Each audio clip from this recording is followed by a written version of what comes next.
our next speaker is Ben Williams, who is also the president of our communication club here at Kutztown and a comm major, and he's going to be talking to you about filmmaking.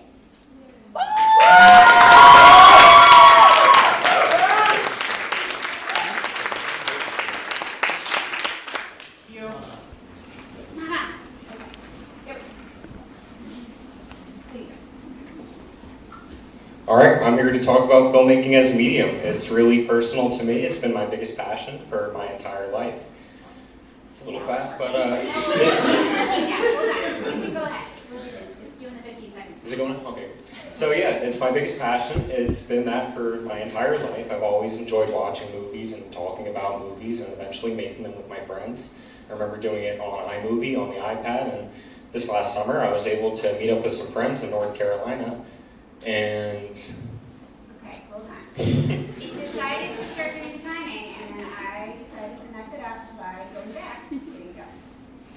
Let me adjust. Hold on. Let's just start it on your second slide, right? yeah. Sorry.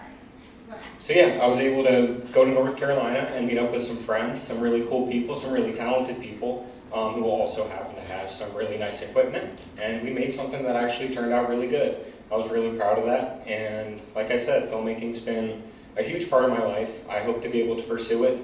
I don't know if it'll be as a career or just a passion, but anyway, I know that I'll incorporate it into my life. But I wanted to talk about filmmaking as a medium. So filmmaking as a medium is pretty unique. It's different from other mediums. Something like paintings would be purely visual, and something like songs would be purely audio. But filmmaking does both at the same time. Not to say that those mediums aren't complex and unique and take a bunch of talent in their own right, but filmmaking's just kind of different. So when you look at a sad scene in a movie, the visuals may kind of get darker, the audio may mellow out, the acting might get dramatic, but there's still so much more going on at the same time, and any good filmmaker will use everything at their disposal to make it as good as possible. Another thing that makes it unique is something known as the Kuleshov effect. The Kuleshov effect says that images in the sequence derive their meaning from those that come before and after it.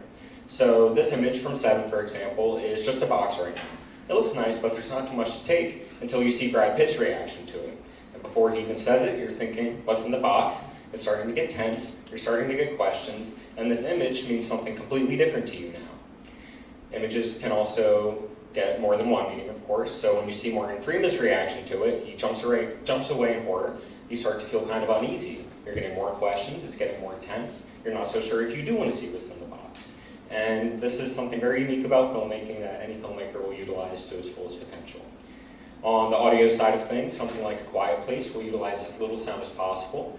The monsters in the movie are attracted to sound, so when it's really quiet for the most of the movie, any one sound will be horrifying. And then on the other side of the spectrum, you have something like Mad Max, which is just incredibly thrilling, exhilarating. There's never not sounds. It's always engines and gunshots and explosions, and it wouldn't work as a quiet movie. So these are extreme examples, but filmmakers need to utilize what's right for their story that they're telling.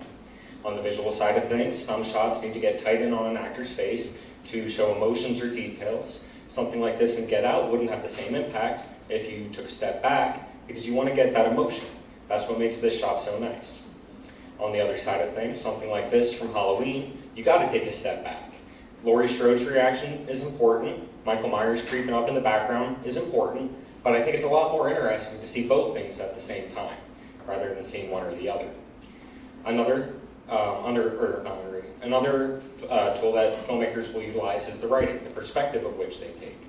So something like The Sopranos takes the perspective of Tony Soprano, a mob boss, a horrible guy, irredeemable monster, but when you're watching him, you start to get a little empathy for him in a weird way, because you watch him in therapy, you see the way his mother treated him, you see him kind of trying to become a better person, and if it was told in any other perspective, it just wouldn't really work. He's really a horrible person, but The Sopranos kind of tricks you a little bit into liking him. But something like Eternal Sunshine will utilize narrative structure. It'll have a bunch of flashbacks. So when you're seeing a dissolving, horrible relationship, somehow the most devastating scenes are the ones of when the relationship was happy, and it's scattered throughout. Something like Memento will utilize this to its fullest potential when it's told completely backwards. Chronologically, it is completely backwards because the main character has memory loss. So when you're watching a scene, you don't know what chronologically happened before the scene you're watching, just like him. And the movie wouldn't be the same movie if it was told chronologically. It wouldn't have nearly the same effect. So this is another instance of filmmakers having to utilize what's right for their story.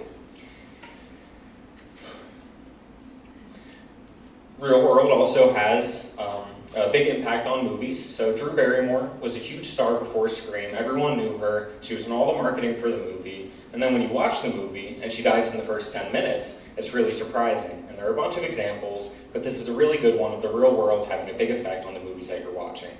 So all of these things kind of come together and make movies lovable. Everyone has a favorite movie. Everyone likes watching it in some capacity. There's the editing, the narrative structure, the sound, and so much more that I couldn't fit into this slideshow. But I hope when you all watch your next movie or your show, you kind of get the same appreciation for it that I do and understand how